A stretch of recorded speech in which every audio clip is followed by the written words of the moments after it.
In this video, we're going to be talking about what a logarithm is. And if you haven't heard of that word before, that might sound a little unfamiliar. So I'm going to write that word up on the top of the screen so you can see what I'm talking about.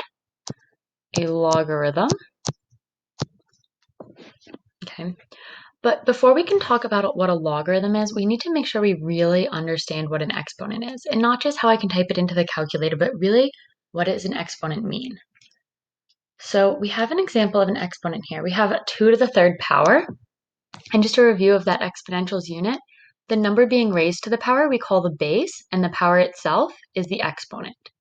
Okay, and it's important to remember that the word power and exponent are synonyms here. Okay, so I might say to what power, I might say to what exponent, those mean the same things. Essentially, what an exponent is the number of times you have to multiply a number times itself to get to an answer.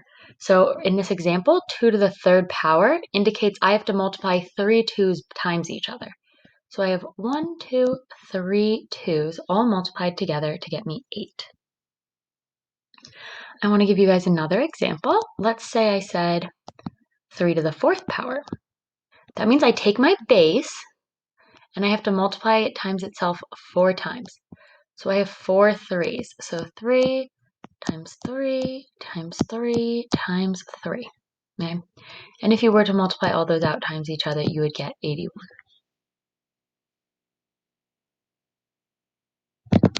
Okay. So now that we're pretty comfortable with what an exponent is, we're going to talk about what a logarithm is. And a logarithm goes the other way. In other words, a logarithm is an opposite, or mathematically, it is the inverse of an exponential. Okay, and that's really important. So we started out this whole year talking about inverses, and the reason being that as we move along these functions, we're going to define different functions that are inverses of each other. So we had exponential last unit, and now we're talking about the inverse, which is a logarithm. So instead of a logarithm taking a number and raising it to a power, what a logarithm is asking is how do I get from my base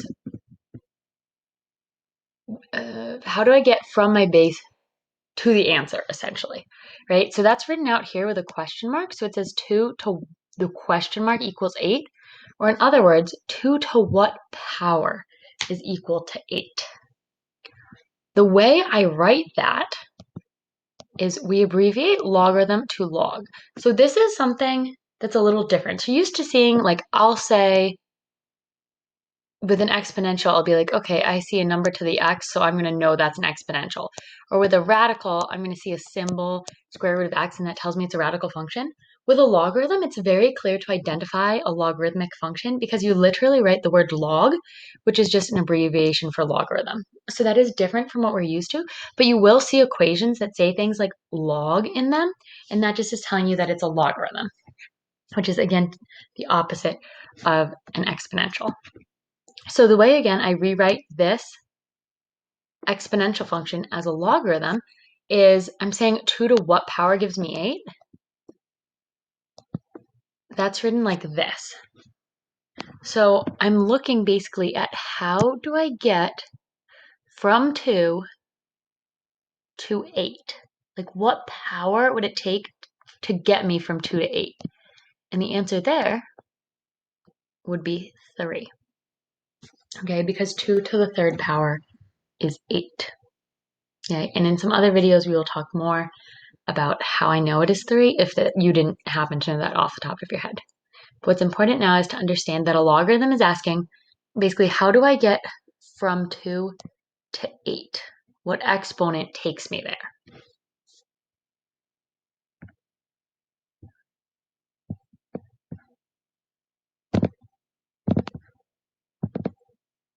Okay. And as you can see, I can write an exponential as a log. You're essentially writing the same equation, but you're writing in 2 different ways. You're going to have all the same numbers, but they're going to be in different positions.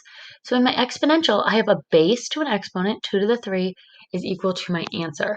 When I have a logarithmic function, my base becomes this little subscript of a log, you still refer to it as a base. So it's the base of the exponential. It's also the base of the log.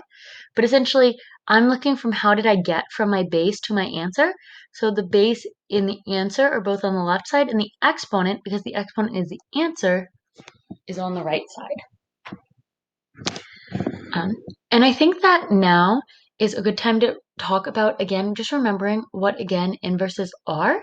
So remember when we talked about inverses, we said that the input and the output were switched. So you see how in the exponential function, I take my exponent of 3 gives me an answer of 8. Well, in my logarithmic function, I have an input of 8 that I'm putting in the log function. It gives me an answer of 3. So the input and output have been switched. What the input and output on a graph look like is the x and y values are opposite. So if I were to have an exponential function, that might look sort of like this. Well, the logarithmic function is going to look like that. Okay, so it's going to be a reflection over the line y equals x, just like we've talked about before. And that is obviously a very rough sketch, so it's not perfect, but we are going to try to remember to bring in those past units to help us understand what we're talking about now a little bit better.